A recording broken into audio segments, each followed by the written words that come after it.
নমস্কার বন্ধুরা, বাঙালির ঘরকন্যায় সকলকে স্বাগত। আজ আমি বানাতে চলেছি চিকেন কাবাব। খুব সহজ এবং একদম ঘরোয়া উপকরণ দিয়ে এটা তৈরি করব। এটা আপনারা সন্ধ্যাবেলায় স্ন্যাক্স হিসাবেও নিতে পারেন, আবার ইচ্ছা করলে রাত্রিবেলা রুটি, পরোটা, নান তার সঙ্গেও এটাকে আপনারা খেতে পারেন। তবে এটা যদি রান্না করতে পারেন, এক কথাই বলবো, বাড়ির প্রত্যেকে কিন্তু ভীষণ খুশি হবে এবং প্রত্যেকে খুশি মনেই এটাকে খাবে। তাহলে চলুন আস্তে আস্তে দেখে নেওয়া যাক কিভাবে এটাকে আমি বানাচ্ছি, কি কি লাগছে আর কেমন করে এটাকে তৈরি করতে হবে। একটু সময় সাপেক্ষ কিন্তু ভীষণ ভালো হবে, এটুকু আমি আপনাদের বলতে পারি। আমি এখানে 8 পিস চিকেন নিয়েছি। পিসটা একটু বড় বড় নিয়েছি। এবার এটাকে ম্যারিনেট করব। ম্যারিনেট করতে গেলে খুব বেশি কিছু লাগবে না। এখানে দিচ্ছি 1/2 চা চামচ আদার পেস্ট, 1/2 চা চামচ রসুনের পেস্ট, 1/2 চা চামচ কাঁচা লঙ্কার পেস্ট, আর দিয়ে দেব অল্প পরিমাণে লবণ। শুধু এইটুকু দিয়ে, আর তার সঙ্গে লেবুর রস, 1/2 লেবুর রস নিয়েছি। এইটুকু দিয়েই আমি এটাকে খুব ভালো করে মাখিয়ে ম্যারিনেট করে এটাকে আধ ঘন্টা রেখে দেব।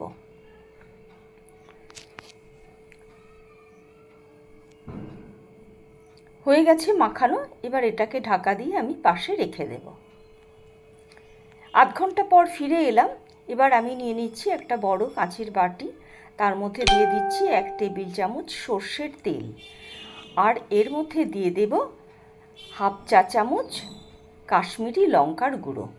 এইটা দিয়ে এটাকে খুব ভালো করে মিশিয়ে নিতে হবে। এটাই আপনার চিকেনের যে কালারটা সেইটা নিয়ে আসবে।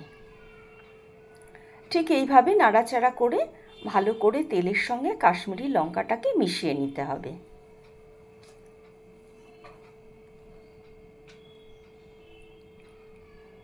হয়ে গেছে মেশানো।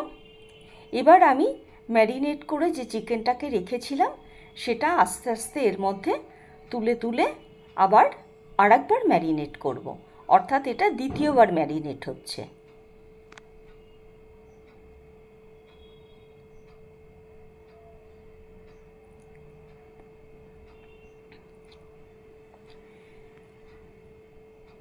সবগুলো দিয়ে দিয়েছি। এবার এর সঙ্গে মিশিয়ে নেব আমি 2 চা চামচ দই।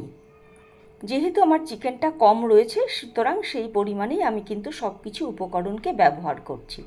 আপনারা আপনাদের চিকেনের পরিমাণ অনুযায়ী সেইভাবেই উপকরণগুলোকে ব্যবহার করবেন। আর একটু যদি ভালো হয়, দইটাকে যদি জল ছড়িয়ে নেন। দিয়ে দিলাম 1/2 চা চামচ কাঁচা লঙ্কার পেস্ট।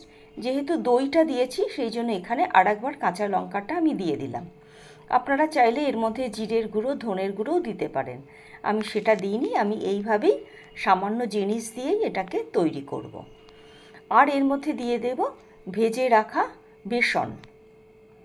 আপনারা চাইলে ফ্রাই প্যানের মধ্যে 1 চা চামচ বা 1 টেবিল চামচ সর্ষের তেল দিয়ে সেটাকে ভালো করে গরম করে তার মধ্যে বেসনটা দিয়ে নাড়াচাড়া করে বেসনের গন্ধটা চলে গেলে তারপরে সেটাকে এর মধ্যে মিশিয়ে দেবেন। এটা আলাদা একটা ফ্লেভার নিয়ে আসবে। এবার হয়ে গেছে মাখানোটা। এবার এটাকে আবার আমি 1 ঘন্টার জন্য রেখে দেব। ওই যে বললাম একটু সময় সাপেক্ষ, এটা তো করতেই হবে বলুন ভালো জিনিস খেতে গেলে। ও, আমি ভুলে গেছিলাম লবণটা দিতে। প্রথমে লবণ দিয়েছি, কিন্তু যেহেতু দইটা দেওয়া আছে সেই জন্য লঙ্কা এবং লবণ দুটোই একটু লাগবে। আবার লবণটা দিয়ে ভালো করে মাখিয়ে নিয়ে এটাকে আমি 1 ঘন্টার জন্য ঢেকে রেখে দেব। আপনারা দ্বিতীয়বারে ম্যারিনেটের জন্য কাঁচা লঙ্কার জায়গায় কিন্তু শুকনো লঙ্কাও ব্যবহার করতে পারেন। আর বেসনটা এখানে আমি নিয়েছি 1.5 চা চামচ। ম্যারিনেট হয়ে গেছে। আমি ভুলে গেছিলাম আপনাদের ফ্রাই প্যানে এটাকে বসানো দেখাতে, আর কিভাবে স্টিকে গেঁথেছি সেটাও দেখাতে। কোনো অসুবিধা নেই, খুব সহজ পদ্ধতি। যেহেতু চিকেনটা একদম নরম হয়ে যাবে, আপনারা এই স্টিকটা অনায়াসেই এর মধ্যে দিয়ে দিতে পারবেন। আমি এই স্টিকগুলো কিনেছি আমার এখানকার লোকাল যে মুদিখানার দোকান সেখান থেকে। আপনারা চাইলে অনলাইন থেকেও এটা পেয়ে যাবেন। মিনিট 5 লেগেছে এটা ভাজা হতে। এক পিঠটা হয়ে গেছে। এবার আমি এটাকে আবার সাবধানে উল্টে দেব। একটু খেয়াল রাখবেন, কারণ কড়াইটা ভীষণ পরিমাণে গরম হয়ে গেছে। হুটোপাটা করবেন না, একটু ধীরে সুস্থে আস্তে আস্তে এটাকে উল্টে দেবেন।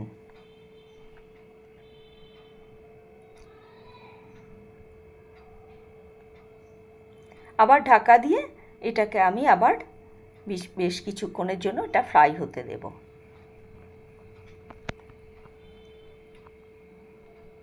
এবার ঢাকনাটা খুলে আমি এর উপরে মাখিয়ে নিচ্ছি একটুখানি রিফাইন অয়েল। আপনারা চাইলে বাটারও দিতে পারেন বা ঘিও দিতে পারেন। আবার এটাকে উল্টে দেব। এইভাবে উল্টে পাল্টে মিনিট 7 থেকে 10 করলে পারেই এটা কিন্তু সম্পূর্ণ হয়ে যাবে। এটার একটা স্মোকি গন্ধ আনার জন্য আমি একটা কাঠ কয়লাকে গ্যাসে ভালো করে পুড়িয়ে নিয়েছি। তার মধ্যে দিয়ে দিলাম 1/2 চা চামচ ঘি, দিয়ে এটাকে ঢাকা দিয়ে দিলাম। এবার এই স্মোকি যে গন্ধটা বা ফ্লেভারটা সেটা এর মধ্যে ঢুকে যাবে। আজকের এই পুরো রান্নাটাই করেছি আমি লো ফ্লেমে। ঠিক এইভাবে উল্টে পাল্টে এগুলোকে ভালো করে ফ্রাই করে নিতে হবে। আমার এগুলো সব হয়ে গেছে। এবার আমি এগুলোকে তুলে নেব। স্টিক থেকে খোলানো যেটা, সে ব্যাপারটাও আমি দেখাতে বা ভিডিও করতে ভুলে গেছি, সেই কারণে ক্ষমা করে দেবেন। এবার এটাকে আস্তে আস্তে আপনি চাপ দিলে পারেই কিন্তু এই স্টিক থেকে এটা বেরিয়ে আসবে, খোলার কোনো অসুবিধা হবে না। এবার আমি এটাকে সার্ভ করব। সকলকে অনেক ধন্যবাদ আমার ভিডিওটা পুরো দেখার জন্য। যারা আমার চ্যানেলে নতুন এসেছেন তাদেরকে অনুরোধ করব অবশ্যই একটু লাইক, শেয়ার এবং সাবস্ক্রাইব করে দেবেন। যারা পুরনো সাবস্ক্রাইব করেছেন তাদেরকে অসংখ্য ধন্যবাদ। সকলে ভালো থাকবেন, সুস্থ থাকবেন। আবার দেখা হবে নতুন ভিডিও নিয়ে।